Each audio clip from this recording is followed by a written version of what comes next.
Why do Christians believe? A response to an atheist. For right or for wrong, whether you find this convincing or not, here's my response.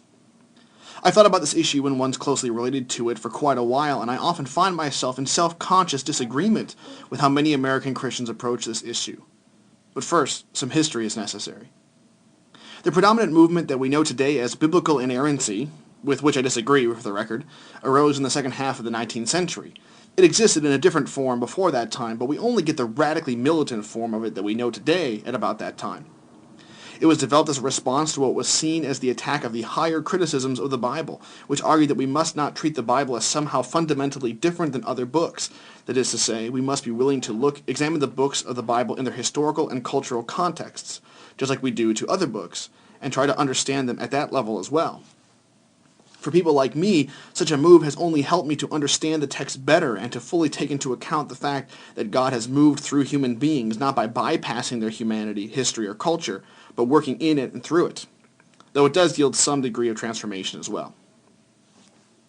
However, others felt that to do so was to desacralize the text and undermine faith as a whole. In order to combat this, conservatives or fundamentalists, they were effectively the same in those days, fundamentalism was much less militant movement than in its early days, ratcheted up their doctrine of inspiration so that history and context no longer played a role in interpretation. The Bible became nothing more than free-floating oracles independent of context that all bear equal weight in interpretation. Once this move takes place, the Bible becomes the ultimate authority, and Jesus becomes a doctrine taught about by the Bible on the same level as any other thing taught in it. This is precisely where I disagree with such an interpretation. I do not think that a text, that is, as words on a page, can be the ultimate authority, nor do I think that it was ever meant to be such.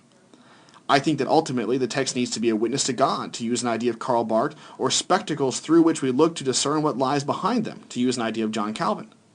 What matters is not the text as such, but what the text directs us to. I don't know how much confidence you have in natural science, but that's precisely the same kind of attitude that has been developing in natural science over the last 100 years or so.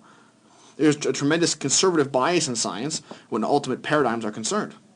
There was so much support for Newtonian mechanics both among scientists and lay people that Einstein's theories of relativity had almost no chance of being heard or taken seriously. It was only the fact that after long and careful scrutiny, it seemed to be closer and more adequate representation of what really is the case, given concrete expression by its prediction of the change in the perihelion of Mercury, that made it win the day. It was not merely political power, for it certainly did not have that, but fidelity to the truth. If you doubt the hesitancy of scientists to adjust to new ideas, you should read The Structure of Scientific Revolutions by Thomas S. Kuhn and Against Method by Paul Feyerabend. My point is that, at the end of the day, Christian convictions do not ultimately rest on what a particular text says. The ultimate conviction is that God stepped into our world of space and time, which is only incomprehensible if we begin by presuming a dualistic outlook, as an actual human being. Not that God took human form and only seemed to be human, nor that it was something less than God who came to earth as Jesus of Nazareth, not that Jesus was just one more prophet, but that the human being, Jesus of Nazareth, was very God of very God. This is a conviction that is proclaimed as truth. I would argue that authentic conversion takes place only when a person becomes convinced of this truth, which I do not think happens by intellectual argument or the authority of a text, but by personal encounter with this Jesus who has been raised from the dead and lives even now. Because of this, authentic Christian experience is inherently Trinitarian. Now one might argue, how do you know that someone had a genuine encounter with the risen Christ?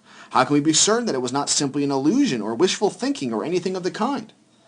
If one means certainty as absolutely impossible to be doubted, like the kind of truth Descartes was searching for, then we cannot be. But by the same token, the same can be said of anything, as foundationalism is widely believed to have completely failed. Absolute certainty of that kind is an unattainable and thus false goal. There's always room for doubt. However, if a person claims to have such an encounter and becomes liberated from destructive habits and lifestyles, and their life is utterly transformed by it, which does happen, there is reason to believe that something has happened. Call it what you will.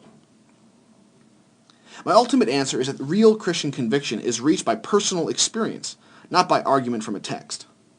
The text of the Bible becomes the source and norm of Christian theology, as there is no other text that can not only present Jesus Christ in his time and place, but also present the whole historical-cultural context that led up to it, as well as the impact that he had on his first followers.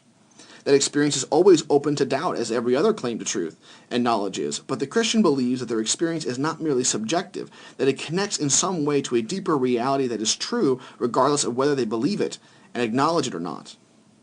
This reality might be only imperfectly understood and need to be revised in some way or another, as Newtonian physics had to be refined in Einsteinian thought. But the reality with which they have made contact is fundamentally reliable. When done well, it's my conviction that Christian theology bears a much stronger resemblance to science than it does to many forms of philosophy. To return, in closing, to your example of why Jesus and not Thor, I must say that on one level there is no reason. After all, from the point of view of historical evidence, we can only learn about them from sources written by human beings, which might very well be wrong.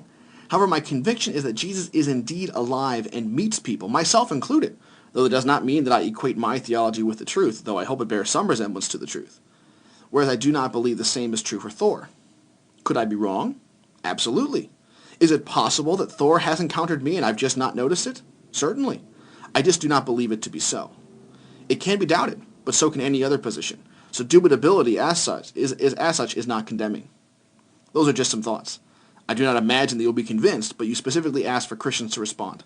So here's my response. In Christ, Travis Stevick.